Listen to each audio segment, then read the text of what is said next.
Hello வணக்கம். 11th 12th படிக்கிற ஸ்டூடெண்ட்ஸ்க்கு ஒரு நல்ல ஐடியா தரேன்.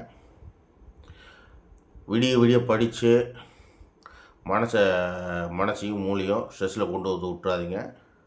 சரியா? நல்லா படித்து முடிச்சுட்டா இனிந்து ரிவிஷன் மட்டும் பண்ணுங்கள். டெய்லி 2 மணி நேரம் ரிவிஷன் பண்ணுங்கள். சரியா? அதுக்கு முன்னாடி டெய்லி ஒரு 10 நிமிஷம் இல்லை 20 நிமிஷம் எங்கேயாச்சும் வாக்கிங் போயிட்டு வந்துட்டு வாக்கிங் போயிட்டு வந்துட்டு படிங்க. அப்போ தான் கான்சன்ட்ரேஷன் வந்து நல்லா படிப்பீங்க. சரியா? டெய்லி 10 நிமிஷம் 20 நிமிஷம் வாக்கிங் மட்டும் போங்க. சரியா? எக்ஸாமுக்கு 10 நாளைக்கு முன்னாடி வரைக்கும் இது நடந்துட்டு படிங்க. அப்போ தான் கான்சன்ட்ரேஷன் ஆகும். தேவையில்லாத சாப்பாடை சாப்பிடாதீங்க. உங்களுக்கு செட் ஆகாத சாப்பாடை சாப்பிடாதீங்க. உங்களுக்கு செட் ஆகிற சாப்பாடு மட்டும் சாப்பிடுங்க. சரியா? அப்போ தான் கான்சன்ட்ரேஷன் வரும். 11th 12th student. அதே மாதிரி 11th 12th ஸ்டூடெண்ட்டுக்கு ஒரு ஐடியா தரேன்.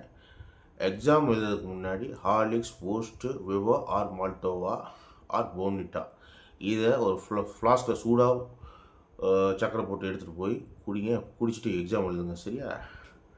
எக்ஸாம் எழுதுறதுக்கு முன்னாடி கொஸ்டின் பேப்பரை பார்த்துட்டு பயப்படக்கூடாது. சரியா?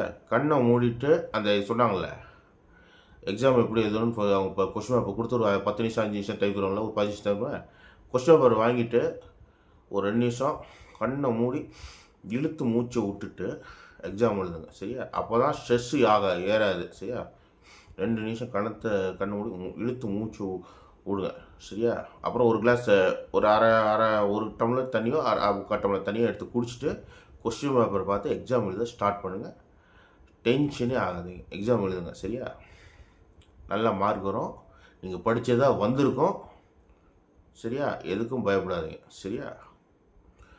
அதுக்கப்புறம் கொஸ்டினில் ஏதாச்சும் ஃபால்ட் இருந்தால் அப்போவே அங்கே இருக்க சார்கிட்ட சொல்லிட்டு என்ன சார் தெரியாத கொஸ்டின் வந்திருக்குன்னு சொல்லிடுங்க. சரியா?